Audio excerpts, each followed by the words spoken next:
O Livro dos Espíritos, da intervenção dos espíritos no mundo corporal. Pergunta 487. Dentre os nossos males, de que natureza são os de que mais se afligem os espíritos por nossa causa? Serão os males físicos ou os morais? O vosso egoísmo e a dureza dos vossos corações. Daí decorre tudo mais. Riem-se de todos esses males imaginários que nascem do orgulho e da ambição.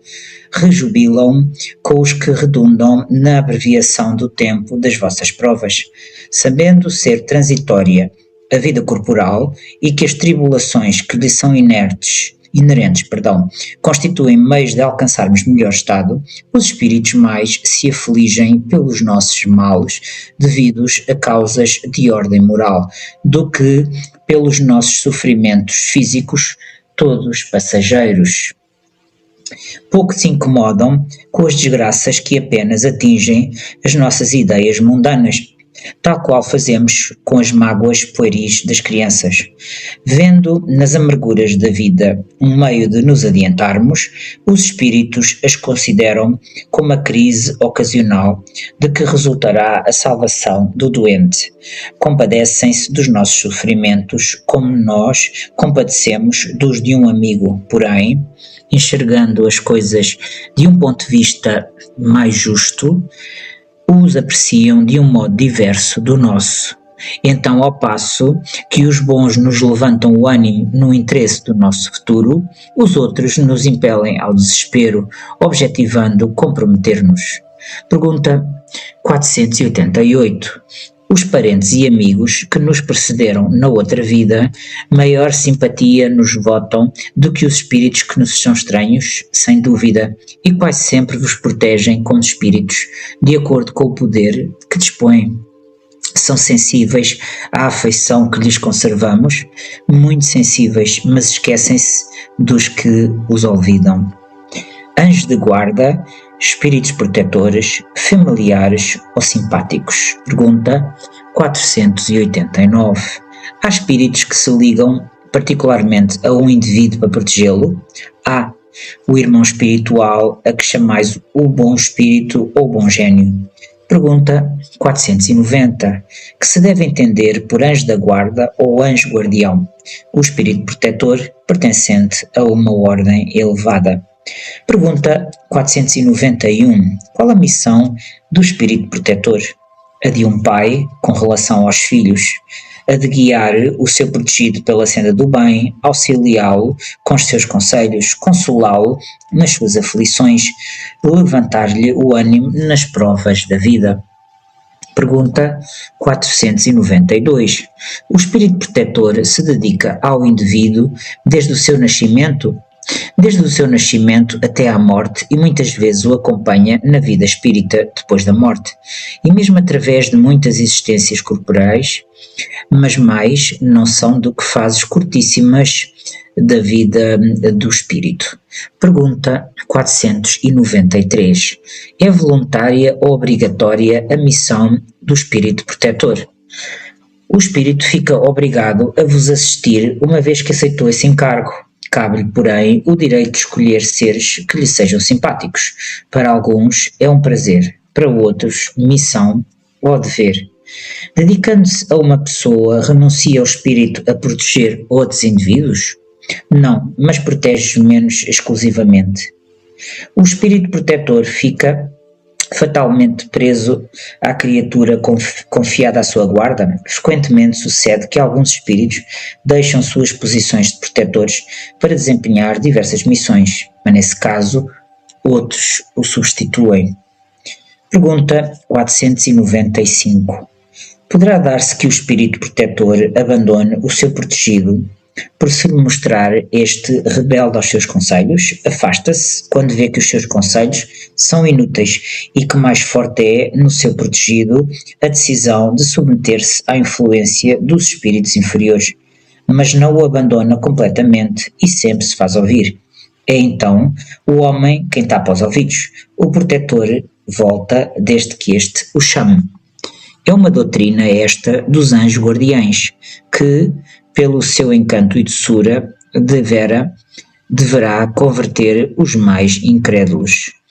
Não vos parece grandemente consoladora a ideia de terdes sempre junto de vós seres que vos são superiores, prontos, sempre a vos aconselhar, a amparar, a vos ajudar na ascensão da abrupta montanha do bem, mais sinceros e dedicados amigos do que todos os que mais intimamente se vos ligam na terra? Eles se acham ao vosso lado por ordem de Deus. Foi Deus quem os aí colocou, e aí permanecendo, por amor de Deus, desempenham bela, porém penosa missão.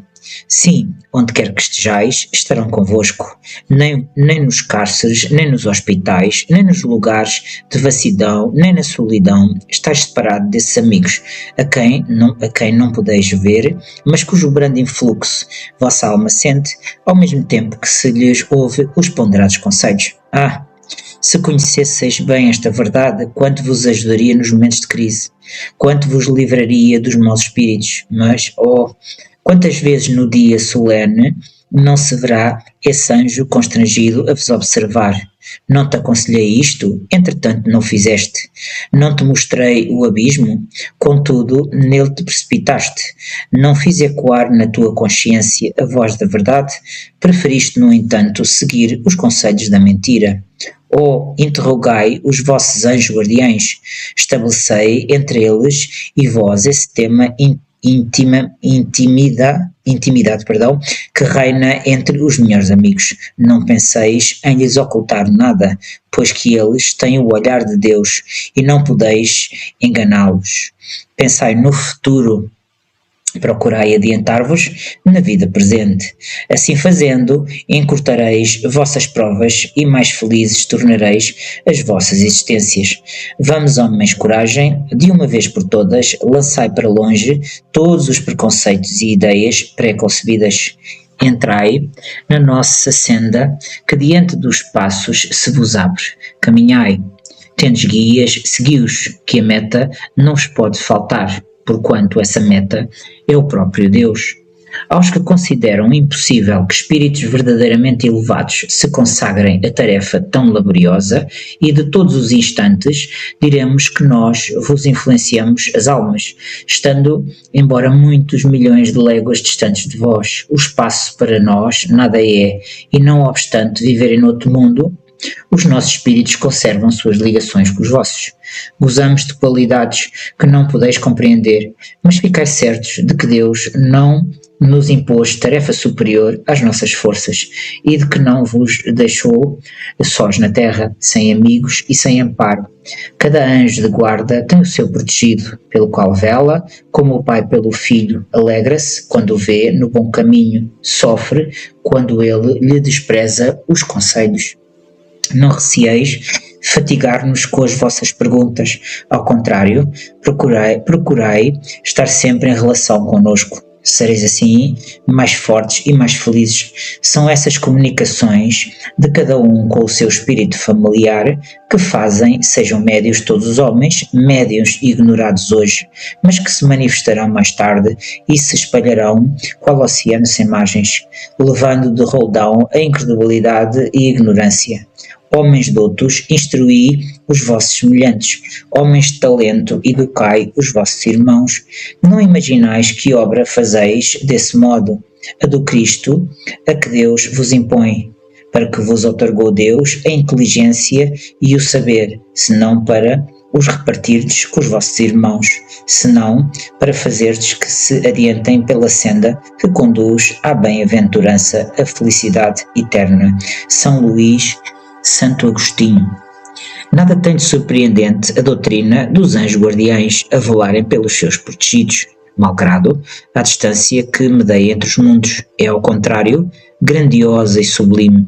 Não vemos na terra o Pai velar pelo Filho, ainda que de muito longe, e auxiliá-lo com os seus conselhos, correspondendo-se com ele? Que motivo de espanto haverá, então, em que os espíritos possam de outro mundo guiar os que, habitantes da terra, eles tomaram sob sua proteção, uma vez que para eles a distância que vai de um mundo ao outro é menor do que a que neste planeta separa os continentes? não dispõe, além disso, do fluido universal que entrelaça todos os mundos, tornando-os solidários, veículo imenso de transmissão de pensamentos, como o ar é, para nós, o da transmissão do som,